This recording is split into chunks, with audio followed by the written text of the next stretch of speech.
जय हिंद साथियों, स्वागत है आप सभी का एक बार फिर से आपके अपने चैनल कॉम्पिटिटिव एग्जाम्स अड्डा में। साथियों, इस वीडियो के माध्यम से हम शुरुआत करने जा रहे हैं बहुत ही इंपॉर्टेंट सेक्शन की। तो देखिए, इंपॉर्टेंट सेक्शन क्या है ये।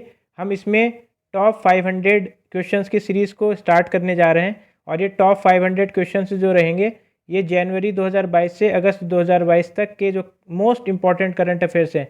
तो देखिए, इसमें ऐसे नहीं कि कोई भी करंट अफेयर उठा लिया है, इसमें मोस्ट इंपॉर्टेंट करंट अफेयर्स की बात हो रही है। आने वाले जो भी एग्ज़ाम्स हैं, जैसे कि UPHESC असिस्टेंट प्रोफेसर का एग्ज़ाम है, या UPSSC के जो भी एग्ज़ाम्स होंगे, UPPCS का जो भी एग्ज़ाम्स होंगे उनके लिए, या अन्य जो स्टेट्स हैं उनके भी जो स्टेट लेवल के एग्ज़ाम्स होंगे, वनडे एग्ज़ाम्स, उनके लिए इक्वली महत्वपूर्ण है। तो देखिए, एक स्ट्रेटजी मैं आपको बता देता हूँ। अभी हम क्या करेंगे, 500 क्वेश्चंस करेंगे जनवरी 2022 से अगस्त 2022 तक। ये क्वेश्चन जो है हिंदी और इंग्लिश दोनों मीडियम में रहेंगे और इसको हम एक वीडियो में नहीं कवर करेंगे, छोटी छोटी वीडियोस में कवर करेंगे जिससे कि डाइजेस्ट हो जाए। आप जो है इसको एक एक वीडियो को थोड़ा, अगर देखिए पूरी वीडियो में क्या होता है, एक तरीके से बहुत जल्दबाजी रहेगी, तो इसलिए हम इसको छोटी छोटी वीडियोज़ में कवर करेंगे। 50-50 करंट अफेयर्स हम एक वीडियो में करेंगे कवर। इसके बाद में देखिए, ये अगस्त तक कवर हो जाएगा आपका। सितंबर अक्टूबर जो भी जिस तरीके से मंथ निकलते जाएंगे, और उनके जो है मैं मंथली कंपाइलेशन आपको दूंगा, मंथली जो है मोस्ट इंपॉर्टेंट करंट अफेयर्स कराऊंगा। और जैसे ही आपका एग्ज़ाम पास में आने वाला होगा तो हम उसका जो पूरा का पूरा निचोड़ है, जो भी जनवरी से लेके जो भी एग्ज़ाम की डेट रहेगी उस तक का करंट अफेयर्स का निचोड़ मैं आपको एक पूरी वीडियो में कराऊंगा। इसके अलावा देखिए, पूरे साल का करंट अफेयर्स प्रोमिनेंटली नहीं पूछा जाता है, तो एग्ज़ाम से जो 4-5 या 6 महीने का करंट अफेयर्स होगा उस पर हम ज़्यादा फोकस करेंगे। लेकिन अभी एग्ज़ाम्स की जो डेट है वो डिक्लेयर हो, खास करके UPHESC असिस्टेंट प्रोफेसर की मैं बात कर रहा हूँ। तो देखिए, बिना देरी के शुरू करते हैं। होपफुली आपको जो सारी स्ट्रेटजी है वो समझ में आ गई होगी और इसको आप एक warm up current affair series के तौर पे ले सकते हैं। तो देखिए, वार्म अप का मतलब ये है कि आपको क्या करना है, ये सारी चीज़ें पढ़नी है। इसमें जो मोस्ट इम्पॉर्टेंट, ये तो देखिए मोस्ट इम्पॉर्टेंट है ही, इसके अलावा इसमें से भी जो निचोड़ निकलेगा एग्ज़ाम पर्पज़ के लिए, वो हम एग्ज़ाम के आने से पहले जो है उसको कवर कर लेंगे। तो इसलिए आप बिल्कुल निश्चिंत रहे। हिंदी और इंग्लिश में आप देख सकते हैं। मैं जो हूँ इसको शुरू करता हूँ क्वेश्चन नंबर 1 से। तो हाल ही में किसने अंग्रेजी भाषा के लिए साहित्य अकादमी पुरस्कार 2021 जीता है?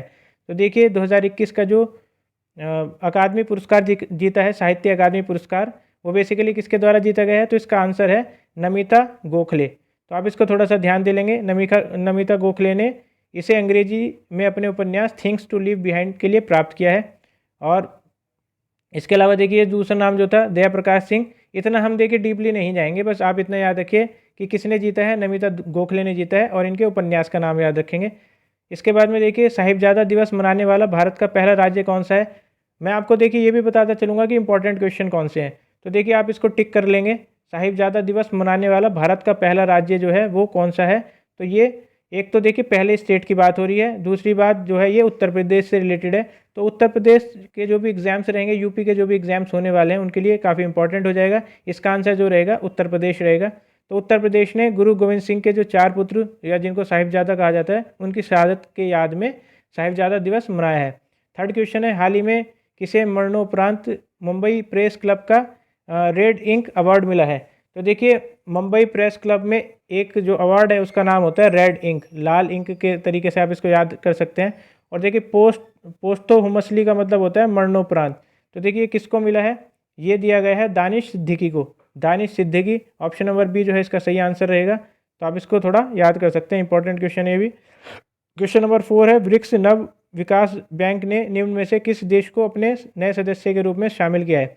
तो देखिए, ब्रिक्स न्यू डेवलपमेंट बैंक जो है उसने किस कंट्री को इंक्लूड किया है अपने न्यू मेंबर के लिए? ये देखिए, सारे इंपॉर्टेंट क्वेश्चन है, मैं बार बार नहीं कहूँगा, इसको आप याद करेंगे ही, क्योंकि करंट अफेयर्स का देखिए कोई ऐसा फिक्स एरिया नहीं होता। ये क्वेश्चन भी आ सकता है एग्जाम में, और एक बहुत आपको ऐसा लग रहा होगा क्वेश्चन कि वो नहीं आ सकता, वो क्वेश्चन भी आ सकता है। जो बिल्कुल ना आने वाला क्वेश्चन है कि इसका कोई स्टैंडर्ड नहीं है, वो मैं आपको बता दूंगा, वो आप छोड़ सकते हैं। इस तरीके के क्वेश्चन ज़रूर आ सकते हैं, तो इसलिए इन पे आप ध्यान देंगे। तो देखिए, इसका जो आंसर रहेगा वो रहेगा मिश्र। मिश्र जो है इसका आंसर रहेगा। इसके बाद में देखिए, ब्रिक्स नव विकास बैंक का मुख्यालय जो है, इसने मिस्र को नए सदस्य के रूप में शामिल किया है। मिस्र UNDP में शामिल होने वाला चौथा नया सदस्य है। और देखिए इससे पहले बांग्लादेश, संयुक्त अरब अमीरात और उरुग्वे को सदस्य के रूप में शामिल किया गया है। ये सब इतना याद रखने की ज़रूरत नहीं है, बस याद रखिए मिस्र जो है वो नया मेंबर है। Which former prime minister of Britain has been awarded knighthood recently. तो देखिए कौन से जो पूर्व प्रधानमंत्री हैं उनको नाइटहुड की उपाधि दी गई है। तो इसमें जो आंसर रहेगा वो है टोनी ब्लेयर। टोनी ब्लेयर जो हैं पूर्व प्रधानमंत्री हैं ब्रिटेन के, इनको नाइटहुड की उपाधि दी गई है टोनी ब्लेयर को। तो इसको आप याद रखेंगे। इसी के साथ में देखिए नाइटहुड की उपाधि में क्या होता है, ये रविन्द्रनाथ टैगोर को भी दी गई थी। इसमें सर वर्ड जुड़ जाता है, सर कहा जाता है, फिर सर रविन्द्रनाथ टैगोर। अब देखिए अगर आपके नाम के जो भी आपका नाम है, अगर आपको नाइटहुड की उपाधि मिलती है तो आपके आगे सर जुड़ जाएगा। और इसके अलावा देखिए और कुछ नाम भी दे रखे हैं, क्लाइव लॉयड और ये सारे जो हैं इनको हम याद नहीं रखेंगे। हाल ही में उत्तर प्रदेश के किस जिले को रानी लक्ष्मीबाई केंद्रीय कृषि विश्वविद्यालय का शिलान्यास किया गया है। तो देखिए हाल ही में उत्तर प्रदेश के किस जिले में किया गया है, तो रानी लक्ष्मीबाई की बात हो रही है। तो इसका आंसर आप समझ ही गए होंगे, क्या रहेगा, झांसी रहेगा। इसको आप ध्यान देंगे, ऑप्शन नंबर ए। इसके बाद में देखिए क्वेश्चन नंबर 7 है, इंडोनेशिया की राजधानी जकार्ता से किस द्वीप पर स्थानांतरित। देखिए जो पहला क्वेश्चन था ये इंपॉर्टेंट क्वेश्चन की कैटेगरी में आएगा, इसको याद रखेंगे आप। इस तरीके के जो केंद्रीय कृषि विश्वविद्यालय हैं उनका अगर उद्घाटन हो रहा है तो आप उसको बिल्कुल याद रखेंगे। एजुकेशन से भी ये जुड़ा हुआ है, तो एजुकेशन जैसे कि UPSC एग्ज़ाम में ये इस तरीके के क्वेश्चन जो है पूछे जा सकते हैं। साथ ही अन्य जो भी एजुकेशन से रिलेटेड एग्ज़ाम है उसमें भी पूछा जा सकता है, और एजुकेशन ही नहीं किसी भी एग्ज़ाम के लिए इक्वली इंपॉर्टेंट है ये, तो आप बिल्कुल याद रखेंगे। क्वेश्चन नंबर 7 है, इंडोनेशिया की राजधानी जकार्ता से किस द्वीप पर स्थानांतरित करने का विधेयक पारित हुआ है। तो देखिए काफ़ी ये चर्चाओं में थी न्यूज़, और अभी भी आपको पता होना चाहिए क्योंकि ये क्वेश्चन पूछा जा सकता है। ऐसा नहीं कि कोई क्वेश्चन जो है थोड़ा रट गया है आपको तो वो क्वेश्चन नहीं पूछा जा सकता। देखिए हर एक सेक्शन में ऐसा नहीं है कि हर एक सेक्शन में बहुत ही हार्ड क्वेश्चंस पूछे जाएँ। हर एक सेक्शन में मान लीजिए करंट अफेयर्स है, तो करंट अफेयर्स मान लीजिए आपके 7 क्वेश्चंस पूछे जाने हैं, तो 7 क्वेश्चंस में से ये बटे हुए होते हैं कि 2 क्वेश्चन जो है ईजी पूछेंगे या 3 क्वेश्चन ईजी पूछेंगे, फिर जो है 3 क्वेश्चन जो है थोड़े से हार्ड पूछेंगे, 1 क्वेश्चन जो है मीडियम लेवल का पूछ लेंगे। तो इस तरीके से बटा हुआ होता है पेपर। तो आप इसको थोड़ा याद रखेंगे। इंडोनेशिया की कैपिटल जो है उसको जकार्ता से कहाँ बेसिकली स्थानांतरित किया जा रहा है, तो वो किया जा रहा है बोर्नियो द्वीप पे। तो देखिए वहाँ पे जो है डूबने का खतरा हो गया जकार्ता में, इसलिए जो बोर्नियो द्वीप है, बोर्नियो BORNEO उस आइलैंड पे जो है इसकी नई राजधानी बनाई जाएगी। उस राजधानी को कहा जाएगा नून संतारा के नाम से उसको जाना जाएगा। इसके बाद में देखिए हाल ही में ब्रह्मोस मिसाइल निर्माण इकाई का उद्घाटन किस शहर में किया है। तो देखिए ब्रह्मोस जो है अपने आप में एक बहुत ही पावरफुल मिसाइल है, और इंडिया यानी इसको देखिए अपने इंडिजीनियसली बना रहा है। बेसिकली मतलब अपनी खुद की यूनिट है इंडिया की, और ये बनाया जा रहा है रशिया के साथ में।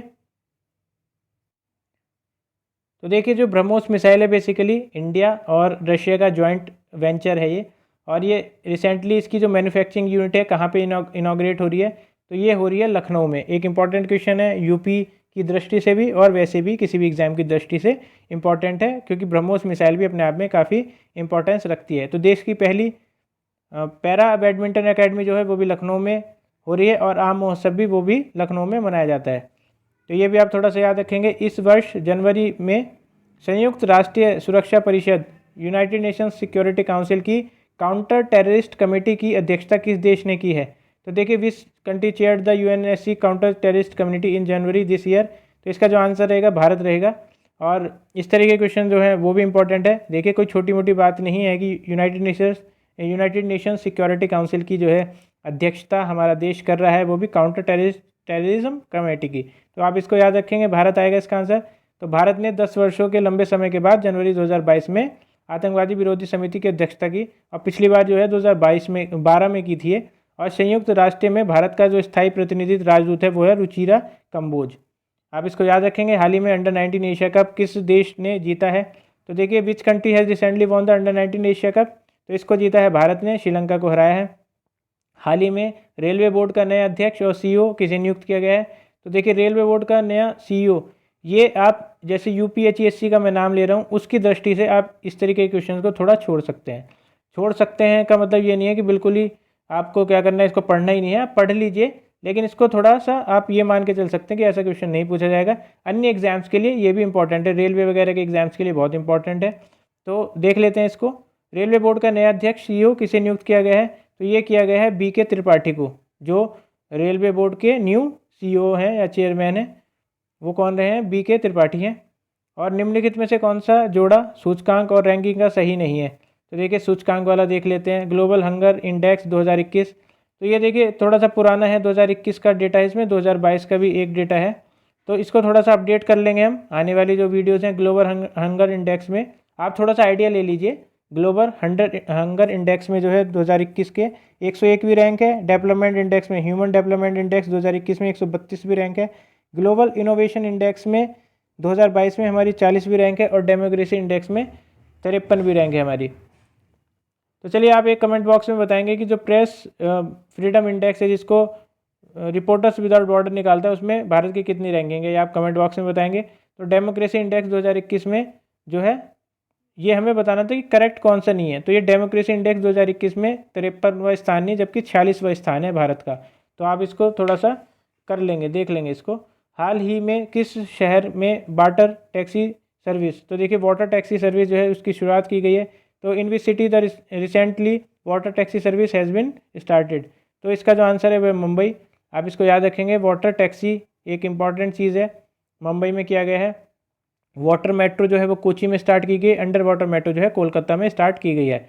हाल ही में किस राज्य की हाईकोर्ट देश की पहली पेपरलेस अदालत बन गई है? इस तरह के क्वेश्चन जो है काफ़ी फैसिनेटिंग होते हैं, तो क्वेश्चन पूछे जा सकते हैं। तो कौन सी हाईकोर्ट जो है वो देश की पहली पेपरलेस हाईकोर्ट बन गई है? केरल की। तो केरल में इस तरीके के इनोवेशंस होते रहते हैं। विश्व की पहली पेपरलेस सरकार जो है दुबई की बन गई है, और ये काफ़ी टाइम हो गया इसको बने हुए। न्याय घड़ी स्थापित करने वाली अदालत गुजरात हाईकोर्ट है। इसके बाद में देखिए, जिला सुशासन सूचकांक स्थापित करने वाला पहला केंद्र शासित प्रदेश कौन सा है? बहुत इंपॉर्टेंट है। और ये मैंने जो टेस्ट कराए हुए हैं UPSC असिस्टेंट प्रोफेसर एग्जाम के लिए, उनमें भी इस तरीके के क्वेश्चन जो है आए हुए हैं डायरेक्टली। तो which will be the first union territory to set up district good governance? इसका जो आंसर होगा जम्मू कश्मीर होगा। और इसमें देखिए जम्मू कश्मीर में, इसमें जम्मू जो है फर्स्ट स्थान पे आया है। तो ये आप इसको थोड़ा सा ध्यान रख सकते हैं। भागीदारी अधिकारिकता कार्यक्रम जम्मू एंड कश्मीर में हुआ है। निम्न में से कौन सा राज्य जो है देश का पहला LPG युक्त और धुआं मुक्त राज्य बन गया है? तो देखिए, first LPG enabled and smoke free state in the country. Important question मैं इसको कहूँगा हिमाचल प्रदेश इसका आंसर रहेगा। दक्षिण ध्रुव पर अकेले पहुँचने वाली पहली अश्वेत महिला। तो देखिए दक्षिण ध्रुव की बात हो रही है, साउथ पोल की बात हो रही है। और इस पर जो है फर्स्ट ब्लैक वीमेन जो पहुंची हैं, उनका नाम क्या है? तो उनका नाम है हरप्रीत चंडी। तो देखिए हरप्रीत चंडी जो है पहली ब्लैक वीमेन बन गई है, पहली ब्लैक जो है अश्वेत महिला बन गई है, जो कि दक्षिण ध्रुव पर अकेले पहुंची हैं, अकेली पहुंची हैं। तो देखिए ब्रिटिश मूल की सिख सेना अधिकारी हरप्रीत चंडी ने अकेले दक्षिणी ध्रुव, साउथ पोल का सफ़र पूरा करने वाली पहली गैर श्वेत महिला बनकर इतिहास रच दिया है। तो ये इस तरीके के क्वेश्चन जो है आप बिल्कुल याद रखेंगे, हरप्रीत चंडी। इसके बाद में देखिए क्वेश्चन है, उत्तर प्रदेश सरकार ने मैनपुरी सैनिक स्कूल का नाम किसके नाम पर रखने की घोषणा की है? तो उत्तर प्रदेश गवर्नमेंट ने मैनपुरी सैनिक स्कूल का नाम किसके नाम पर रखने की क्या की है, घोषणा की है? तो ये की है जनरल बिपिन रावत के नाम पर। क्वेश्चन नंबर 19 है, केंद्रीय मंत्री डॉक्टर जितेंद्र सिंह ने किस शहर में भारत के पहले ओपन रॉक संग्रहालय का उद्घाटन किया है? तो जितेंद्र सिंह जो है उन्होंने India's first open rock museum का उद्घाटन किया है। तो ये रहेगा हैदराबाद में रहेगा ये। और हैदराबाद में भारत के पहले ओपन रॉक संग्रहालय का उद्घाटन किया गया है। इसमें भारत के विभिन्न हिस्सों से लगभग 35 विभिन्न प्रकार की चट्टानें हैं। और देखिए इसके बाद में क्वेश्चन नंबर 20 है, ONGC की पहली महिला चेयरमैन कौन बन गई है? तो first women chairman of ONGC तो ये बन गई हैं, ये बेसिकली बन गई हैं अलका मित्तल। तो अलका मित्तल आप याद रखेंगे। माधवीपुरी बूच जो इसमें ऑप्शन है वो क्या है? सेबी की पहली महिला अध्यक्ष है, माधवीपुरी बूच। तो ये देखिए माधवी हैं काफ़ी, माधवी का मतलब होता है बेसिकली जो थोड़ा सा इंटेलिजेंट, इस तरीके से इसको हम ले सकते हैं। तो सेबी SEBI सेबी जो होता है security exchange board of India जो है, तो उसकी जो है पहली महिला अध्यक्ष बन गई है। सोमा मंडल जो है वो क्या है? सेल की पहली महिला चेयरपर्सन है। और शांति श्री धूलीपुंडी पंडित जो JNU की पहली महिला कुलपति हैं, तो ये नाम भी आप थोड़ा सा याद रखेंगे। हाल ही में मेजर ध्यानचंद खेल विश्वविद्यालय की आधारशिला किस शहर में रखी गई है? तो देखिए ये तो आप सभी को पता है, मेरठ में रखी गई है। और देखिए ये बेसिकली जो है ना स्पोर्ट्स यूनिवर्सिटी स्टेट लेवल की है ये। आप कमेंट बॉक्स में बताएंगे कि जो हमारी नेशनल लेवल की है सेंट्रल यूनिवर्सिटी स्पोर्ट्स यूनिवर्सिटी जो खोली गई है वो कौन से स्टेट में खोली गई, तो आप बिल्कुल बताएंगे। तो देखिए लगभग 700 करोड़ रुपए की लागत से स्थापित किया गया, ये हमें याद नहीं रखना है थोड़ा सा। देश का पहला पशु युद्ध स्मारक जो है वो भी कहाँ पे है? मेरठ में स्थापित किया गया है। हाल ही में किस राज्य के गंजम जिले को बाल विवाह मुक्त घोषित किया गया है? तो देखिए which states Ganjam district has been declared children's marriage free recently? तो देखिए ये उड़ीसा का है, इसको याद रखेंगे। उड़ीसा का जो गंजम जिला है उसने खुद को बाल विवाह चाइल्ड मुक्त जिला घोषित कर दिया है।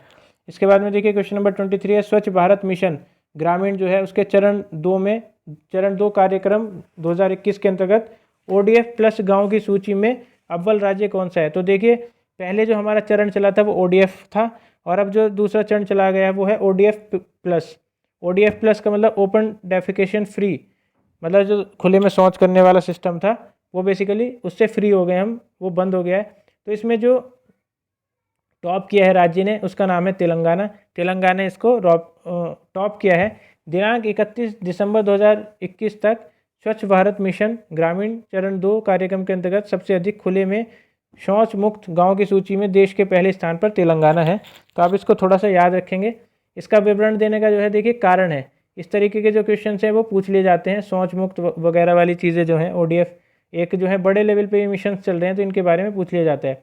RBI के किस पूर्व गवर्नर को एशियन इंफ्रास्ट्रक्चर इन्वेस्टमेंट बैंक का उपाध्यक्ष नियुक्त किया गया है? तो देखिए which former RBI governor has been appointed as the vice chairman of the Asian Infrastructure Investment Bank? तो ये AIIB का वाइस चेयरमैन नियुक्त किया गया है उर्जित पटेल को। तो इसको आप ध्यान रखेंगे, ये काफ़ी बड़ा अचीवमेंट है ये। भारतीय रिजर्व बैंक के पूर्व गवर्नर उर्जित पटेल को बीजिंग चीन स्थित एशियन इंफ्रास्ट्रक्चर इन्वेस्टमेंट बैंक का उपाध्यक्ष नियुक्त किया गया है, और उर्जित पटेल जो है रिजर्व बैंक के 24वें गवर्नर थे।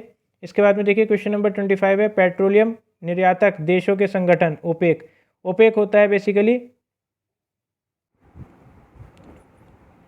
तो देखिए इसमें who among the following has been appointed as the new secretary general of the OPEC की फुल फॉर्म है organisation of petroleum exporting countries. देखिए OPEC जो है चर्चाओं में रहता है, तो इसके जो न्यू सेक्रेटरी जनरल बनाया गया है वो बनाया गया है हैथम अल घिस्को बनाया गया है। इसका मुख्यालय जो है वियना में है। हाल ही में PM मोदी ने वीर बाल दिवस किस दिन मनाने के लिए घोषित किया है? तो देखिए वीर बाल दिवस जो है वो मनाने के लिए घोषित किया है 26 दिसंबर को। 26 दिसंबर को क्या मनाया जाएगा? वीर बाल दिवस। और देखिए यह दिवस जो है गुरु गोविंद सिंह के पुत्रों साहिबजादों को श्रद्धांजलि देने के उद्देश्य से मनाया गया है। भारत का पहला टॉय क्लस्टर कहाँ स्थापित किया गया है? तो where is the India's first toy cluster been set up? तो टॉय क्लस्टर जो किया गया है वो कोपल जो कि कर्नाटका में स्थित है वहाँ पे किया गया है। क्वेश्चन नंबर 28 है, integrated approach in science and technology for sustainable future को किस विशेष दिन की थीम घोषित किया गया है? तो देखिए integrated approach in science and technology for sustainable future, इसको थीम घोषित किया गया है राष्ट्रीय विज्ञान दिवस की। नेशनल साइंस डे की थीम इसको घोषित किया गया है। और इस वर्ष के राष्ट्रीय विज्ञान दिवस की थीम जो है ये रहेगी, ये आपको बताया गया है। केंद्रीय विज्ञान प्रौद्योगिकी मंत्रालय ने हाल ही में इसकी घोषणा की है। इसके बाद में देखिए हाल ही में किस देश ने भारत के साथ दुनिया की सबसे तेज़ supersonic anti ship cruise missile BrahMos की खरीद की मंजूरी दे दी है? तो देखिए एक इम्पॉर्टेंट क्वेश्चन रहेगा ये। इसका मतलब है कि which country has recently approved the purchase of world fastest supersonic anti ship cruise missile BrahMos with India? इसका जो आंसर है वो फिलीपींस। तो फिलीपींस ने क्या कर दिया, एक तरीके से मंजूरी दे दी है कि वो हमारे जो इंडिया और रशिया का जो जॉइंट वेंचर है ब्रह्मोस उसको खरीदेगा। तो ये आंसर, इसका जो आंसर रहेगा फिलीपींस ने भारत के साथ दुनिया की सबसे तेज़ supersonic anti cruise missile BrahMos की खरीद को मंजूरी दे दी है। यह ब्रह्मोस मिसाइल के लिए पहला विदेशी ऑर्डर है। तो याद रखेंगे पहली बात आती है तो पहली बात तो देखिए इंपॉर्टेंट होती है, और इसका जो आंसर रहेगा फिलीपींस है। हाल ही में IMF ने किसको अगले मुख्य अर्थशास्त्री के रूप में नामित किया है?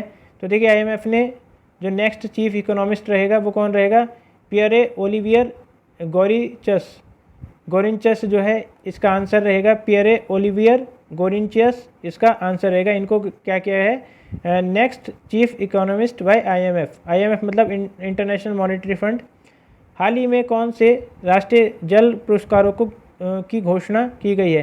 तो देखिए नेशनल वाटर अवार्ड्स की घोषणा की गई है, तो ये की गई है 30 नंबर का है। यह जल संरक्षण एवं प्रबंधन के लिए दिए जाते हैं। मान लीजिए आप जल का जो है कंजर्वेशन कर रहे हैं और मैनेजमेंट कर रहे हैं, तो उसके लिए दिया जाता है। किसके द्वारा दिया जाता है? केंद्रीय जल शक्ति मंत्रालय द्वारा दिया जाता है।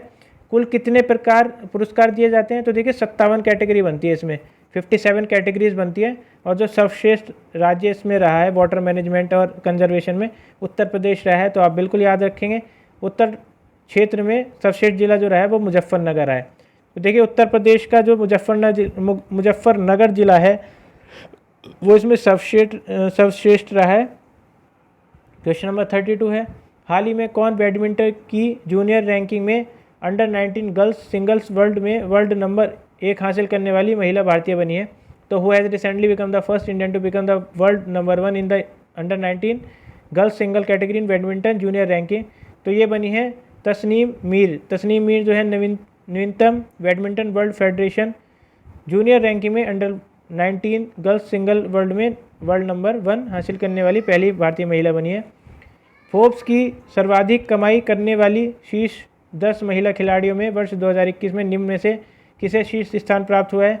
तो देखिए जो शीर्ष स्थान प्राप्त हुआ है ये बेसिकली नोआमी ओसाका। तो देखिए नोआमी ओसाका को मिला है, PV सिंधु को 7वां स्थान मिला है। और देखिए ये आपको ऐसा नहीं लगना चाहिए कि 2021 वर्ष 2021 की जो रिपोर्ट है 2022 में ही तो आएगी ना फोर्ब्स की, तो ये इसलिए 2021 के पूरे का रिकॉर्ड है ये। तो आप ये नहीं समझेंगे कि 2021 का जो है पुराना करंट अफेयर है, 2022 का ही करंट अफेयर है, तो आप इसको याद रखेंगे। इसके बाद में देखिए निम्न में से किसे लगातार दूसरी बार फीफा के सर्वश्रेष्ठ फुटबॉलर के रूप में चुना गया है? तो फीफा का जो बेस्ट फुटबॉल प्लेयर है सेकंड टाइम इसको चुना गया है, वो है रॉबर्ट लेवांडोव्स्की। तो देखिए ये है रॉबर्ट लेवांडोव्स्की और इनको सेकंड टाइम चुना गया है। स्पेन की जो एलेक्सिया पुतेलास ने फीफा की सर्वश्रेष्ठ महिला खिलाड़ी का पुरस्कार जीता है। तो ये नाम भी आप याद रखेंगे, एलेक्सिया पुतेलास जो हैं इसी साल बैलन डी'ओर पुरस्कार भी जीता है था उन्होंने। तो ये याद रखने की ज़रूरत नहीं है, बस इतना याद रखिए कि वीमेन के लिए इनका नाम है सर्वश्रेष्ठ महिला खिलाड़ी के लिए, और जो रॉबर्ट लेवांडोव्स्की जो हैं वो पुरुष के लिए हैं। वो क्या है? पुरुष के लिए हैं। इसके बाद में देखिए क्वेश्चन नंबर 35 है, which Golden Globe award has been announce recently? तो देखिए कौन सा गोल्डन ग्लोब अवार्ड अभी अनाउंस किया गया है? वो है 79वां मतलब 79वां अवार्ड जो है किया गया है। ड्रामा श्रेणी में सर्वश्रेष्ठ फिल्म वो रही है the power of the dog, और ड्रामा श्रेणी में सर्वश्रेष्ठ अभिनेता रहे हैं विल स्मिथ, और सर्वश्रेष्ठ अभिनेत्री रही हैं निकोल कैडमैन।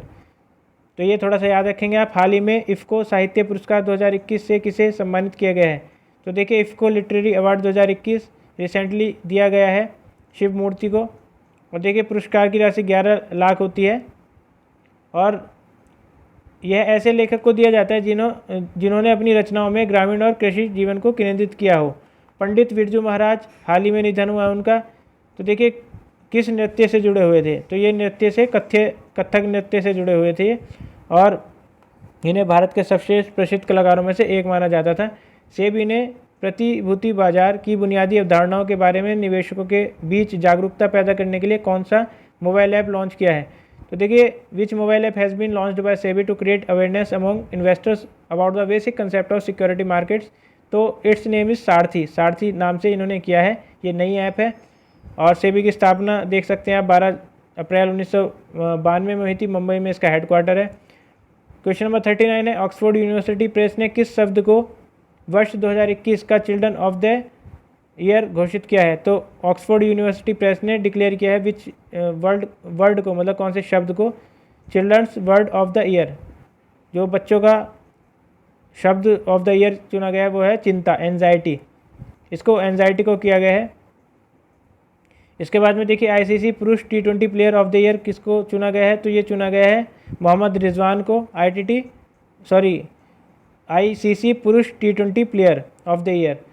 तो देखिए ICC के पुरुष वर्ग के पुरस्कार 2021 में जो है देख लेते हैं। ICC player of the year चुना गया है वो शाहीन अफरीदी को चुना गया है। Player of the year test का वो चुना गया है जो रूट को। One day player of the year Babar Azam को चुना गया है। और देखिए मोहम्मद रिजवान है, उनको चुना गया है पुरुष T20 प्लेयर। तो T20 का प्लेयर जो है मोहम्मद रिजवान को चुना गया है। जापान के किस पूर्व पीएम को नेताजी अवार्ड 2022 दिया गया है? तो देखिए ये दिया गया है शिंजो आबे को। और शिंजो आबे जापान के पूर्व प्रधानमंत्री को जो है नेताजी रिसर्च ब्यूरो द्वारा नेताजी पुरस्कार दिया गया है। एक इंपॉर्टेंट क्वेश्चन रहेगा, इसको भी आप मार्क कर सकते हैं। Recently won the title of Syed Modi badminton 2022। तो देखिए सैयद मोदी बैडमिंटन 2022 का खिताब किसको मिला है? ये पीवी संधू को मिला है। और पीवी संधू ने लखनऊ के सैयद मोदी अंतर्राष्ट्रीय टूर्नामेंट में महिला एकल का खिताब जीता है। ये हाल ही में पराक्रम दिवस कब मनाया गया है? तो देखिए पराक्रम दिवस जो है मनाया जाता है 23 जनवरी को। और ये किससे जुड़ा हुआ है? नेताजी सुभाष चंद्र बोस से ये जुड़ा हुआ है। राष्ट्रीय मतदाता दिवस किस दिन मनाया जाता है? तो ये 25 जनवरी को मनाया जाता है। 25 जनवरी को भारत में राष्ट्रीय मतदाता दिवस नेशनल वोटर्स डे मनाया जाता है। और इसका तो उद्देश्य था, मुख्य उद्देश्य युवाओं को मतदान के प्रति जागरूक करना। और देखिए 2022 की जो थीम थी वो थी making elections inclusive, accessible and participative. तो ये इसकी थीम रही है। क्वेश्चन नंबर 45 देख लेते हैं। गुजरात आपदा प्रबंधन संस्थान, गुजरात आपदा प्रबंधन जो संस्थान है के साथ साथ किसे सुभाष चंद्र बोस आपदा प्रबंधन पुरस्कार 2022 प्राप्त हुआ है? तो ये प्राप्त हुआ है विनोद शर्मा को मिला है ये। और आपदा प्रबंधन में उनके उत्कृष्ट कार्य के लिए पुरस्कार प्रदान किया गया है। क्वेश्चन नंबर 46 है। राजनयिक संबंधों की कौन सी वर्षगांठ के अवसर पर भारत और इजराइल ने स्मारक लोगो लॉन्च किया है? तो देखिए राजनयिक संबंधों की कौन सी वर्षगांठ रही है, इसके लिए इन्होंने क्या किया है? इजराइल ने स्मारक लोगो लॉन्च किया है। तो यह 30वीं वर्षगांठ। इजराइल के जो प्रधानमंत्री हैं उनका नाम है यार लैपिड, राष्ट्रपति का नाम है इशाक हेर्ज़ोग और राजधानी है इनकी यरूशलेम। जो यरूशलेम है तो वो इनकी राजधानी है। हाल ही में जारी करप्शन परसेप्शन इंडेक्स 2021 में भारत का कौन सा स्थान है? तो देखिए करप्शन परसेप्शन इंडेक्स में भारत का जो स्थान है वो है 85वां। पहले स्थान पर जो है डेनमार्क है। क्वेश्चन नंबर 48 है। हाल ही में किस ओलंपियन को परम विशिष्ट सेवा पदक से सम्मानित किया गया है? तो देखिए ये जो रहे हैं यह है नीरज चोपड़ा। और वह ओलंपिक्स में भारत के लिए स्वर्ण पदक जीतने वाले पहले ट्रैक एंड फील्ड एथलीट बने हैं।